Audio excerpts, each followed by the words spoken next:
watching America Trends. I'm Mary Burt-Godwin, and we are here in our new studio with one of our favorite friends of the show, Dan Negroni, business owner, former lawyer, right?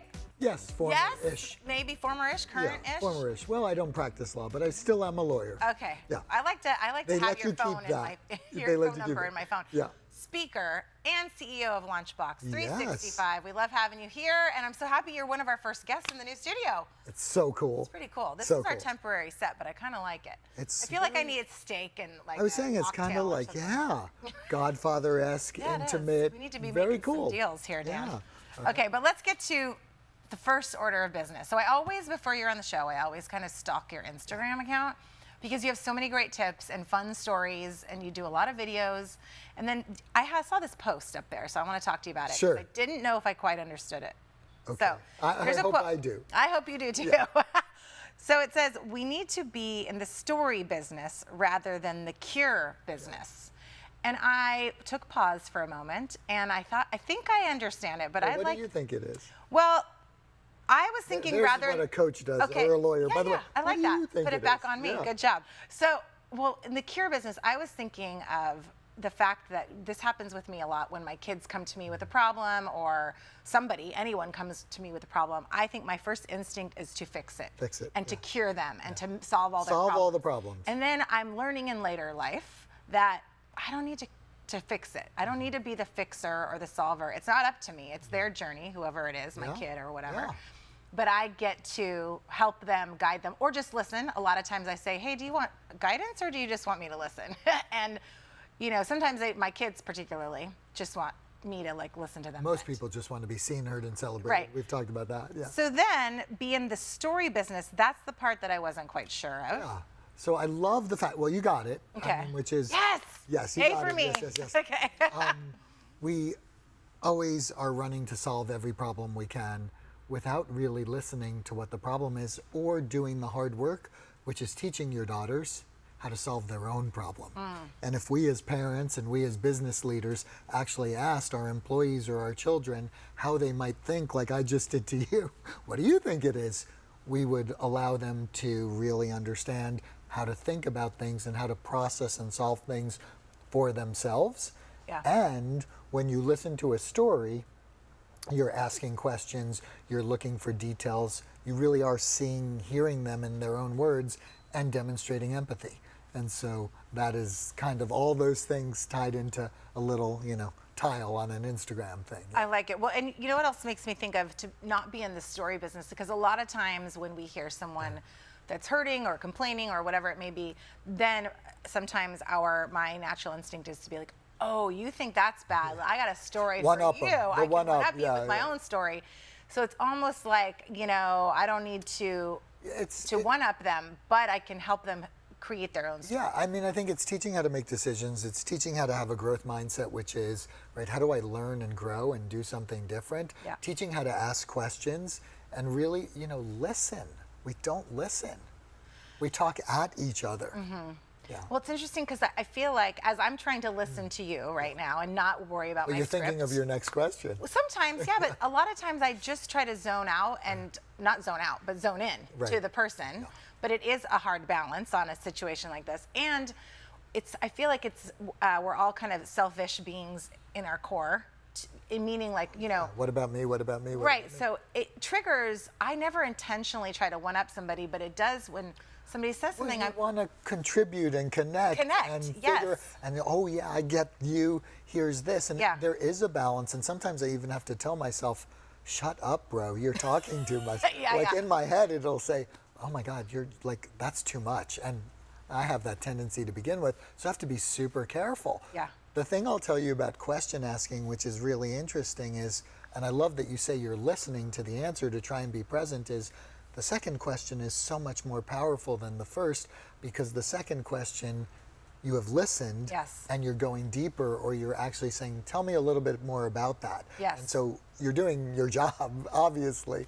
And it takes it in even deeper, and it's making me think of when, somebody maybe is a speaker, maybe you're second in line, and then you come onto the stage Yeah. after someone's come before you. Oh boy, I'm and always the second. You're always the second. Yeah. So do you ever say, recall something that the person before you said to kind of get the audience to know you were listening and help circle, Well, tie I one think, big circle? what do you think? I think 100%. I think you do that, right? I mean, that's how we connect with people is, and so for example, I just spoke at a Lexus guest experience seminar, and they had every leader at Lexus, and this amazing story where they gave I could tell the story, but it was the amazing story. They gave this guy a prize, and then I come, and I got to summarize it all, and I'm not even one of them. I love to be one of them. Yeah. However, I had to listen and assimilate, right? And you're on. And by the way, you need to cut X number of minutes off, and you need to go there and be charming and touch on what everyone else said, Yes. so you can demonstrate that you are connected to them. Yeah. So yeah, That's it's a work, tough- heavy lifting. It's yeah. heavy lifting. Yeah. Okay, wait, really on this, Yeah. before we started filming, you were telling a story about a prompter going out. Oh my God. So this Yeah. is a really, Hello. I think, important lesson, a real life kind of thing that Yeah. in life we rehearse things or we practice and we know what we're going to Yeah. do. But when life happens and you get on stage or you get on the field or whatever it may be, Yeah. we don't know what life's going to throw at us. And we have to be ready and knowledgeable. So what Well, I happened shared it with with you because you know the prompter and the cameras Yeah. and the notes, and you're doing it. I had the benefit of being able to speak on a webinar to thousands of people. And so you have what's called, for those of you that don't know out there, there's something called the confidence monitor or a teleprompter where you have what you're going to say there. Uh-huh. And so I started, and within 2 seconds, a transformer blew up, literally smoke in the room. As you're in the I'm speaking. talking Yeah. to the camera like this, and there's nothing. Wow. Absolutely nothing. And I didn't have an earpiece in, so I mean, woe is me, right? Yeah. All these problems. However, the question is, how do you roll with that? And so that's where you must be prepared. You must know your content. And I'd say 95% of the people didn't notice. I was literally sweat through my shirt I under bet. my jacket. I bet. Right? I would. Eventually, they fixed something and got a monitor, so I at least could see the slides that I was talking about. Because all I was within a room with a camera, and that was it. Nothing. I couldn't even see what was on the screen. Oh my gosh. Did you have to pivot or did you actually, did it come back to you what you were going to say? I do memorize Okay. everything Okay. first, and so even though I got a little bit more comfortable because you have that confidence, and it just taught me a great lesson, which is know your stuff, bro. Know your stuff, Like know your bro. stuff inside and out, right? Yeah. I mean, that's happened sometimes to me where I don't have my sheet or I don't Yeah. have something, and so you wing it and you have a good time. Yeah, I'm like, yes. It's, Or sweat through your shirt, or both. Well, at least I was wearing a jacket so no one could see my pit stains, but there you go. Oh, that's great. Okay, so I'm going to go to the next question on sure. my sheet right now, which is something I pulled from your Instagram feed as well, which was the concept of improving self-confidence. Yeah. And, Gosh. this is a big lesson for people of any age, Yeah. I believe, because people can have dings in their self-confidence at any age, and it can come from we don't even know where. And sometimes we don't even know that there's issues with it, right? No, for sure. I mean, yes, for sure. We're all human beings. And in addition to always caring about ourselves and being survival and what am I going to say next and how do I look and how do I feel, I mean, that's all innate. And so is the innate is, am I good enough? And what do people think about me? And so it doesn't matter what webinar, what speech, the question always relates to how do I get me some more self-esteem or some more self-confidence? And it's just a human condition. And again, just like teaching your daughters how to think, we must teach ourselves how to feel confident and how to show up in a way that says if we're giving everything we have at that moment, it's okay. It's learning. If the prompter goes out, the prompter goes out. I don't freeze, I figure it out. Yeah. And so who am I while I'm doing that? And am I smiling? And am I Right. giving what I'm supposed to be giving? And so it's just such an epidemic, especially with young people. And I think social media has changed it a lot. definitely What we think look like. And so and young women in particular. Yeah. It's just so hard. And one thing I've learned in my program of recovery, we talk about, getting self-esteem Yeah. because a lot of people have this issue. And a phrase that I hear is to have self-esteem, you do esteemable acts, which would be helping other people, Yeah. getting out there to show up for someone else, because then that gets us out of our own head and woe is me. I've often heard, and a friend of mine said her father used to tell her this all the time: if you want worth, go get it. So if you want worth, get a job. Yeah. Right? If you want to feel worthy, Good. do something, Show up. provide something, Yeah. create some impact.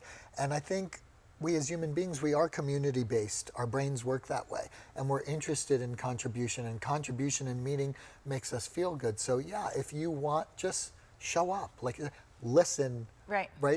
Be involved in the story, Yeah. not the cure. Don't try to solve, try to understand and try and help the other person figure it out. Yep. Empower them. And get out of yourself for a moment, right? Like go. I mean, get the frack out of your head, for Did sure. you drop the first F-bomb here Frack. in I our said studio? frack Okay. with an A. Okay, we got to take a quick break. Okay. We're talking to Dan Negroni, CEO of Launchbox 365. I'm so happy that you're one of our first guests. Me too. Here in the studio. I really am getting cozy here, I would gotta say.